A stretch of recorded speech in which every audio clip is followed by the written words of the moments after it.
Good morning, guys, and happy Wednesday. And it's time for another Tales from the Gym, right? It seems to be a theme with me. So Ryan and I went this morning to the gym. It's Tuesday. We're making up for Monday. We had a rest day, and it was pretty crowded for that early in the morning. When the gym is like that, man, personal space becomes an issue. Machines are spaced weird sometimes, and the benches in the free weight area are always scattered all over the place. And then if you want to get a set of dumbbells from the rack that's up on the mirror, you have to kind of step in front of someone or work your way up or wait until they're between sets to step over and snag the weights that you need for whatever lift it is you're doing. It's like a dance where some people get it and they're courteous, and then some people don't get it, right? They're oblivious to others. And I've even had the people hit the weight that I was lifting as they walk past me to get something, right? It goes beyond rude at that point in time. That's dangerous for both of us.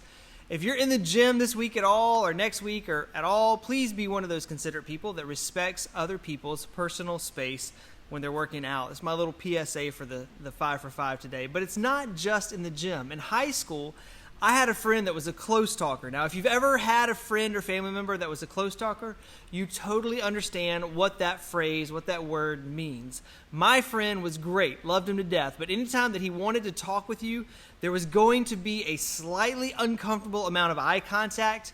But what was worse was that he was going to tell the entire story to your left nostril because he was that close to you the whole time. He had no idea that most normal people like to have a bubble of space around them where other people don't enter it or don't compromise it. And if you gave some subtle body language hints to him, like backing up maybe when he was talking with you, yeah, he would advance in and he'd close that distance just as quick as you could retreat back. I learned to deal with his close talking because he was a good friend of mine.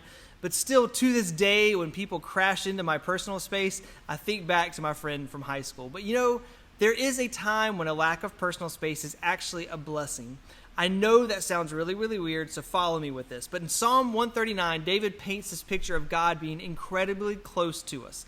Let's hear how he communicates this starting in verse 1. It says, "O Lord, you have searched me and known me. You know when I sit down and when I rise up. You discern my thoughts from afar. You search out my path and my lying down and are acquainted with all my ways. Even before a word is on my tongue, behold, O Lord, you know it altogether." David in this passage expresses that God knows every single detail of our lives. It's way more than just close talking, right? God knows the words that are coming out of our mouths before we can even form the shape of that word with our lips. He knows when we get off the couch to get the remote, and he knows the thoughts and the desires of our hearts. That is a seriously close relationship. But unlike the uncomfortable times with my friend back in high school, guys, this closeness, it gives me a lot of comfort in life. The creator of the universe himself not only knows me, but knows my heart, knows my mind, knows my daily routines, and even knows my failures. And with all that knowledge, all that information, he still loves me.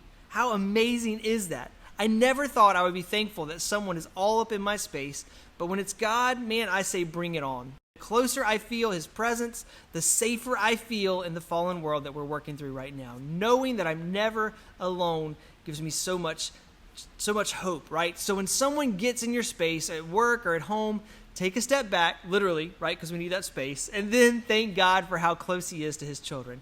Guys, have a great rest of your week. We'll see you all real soon.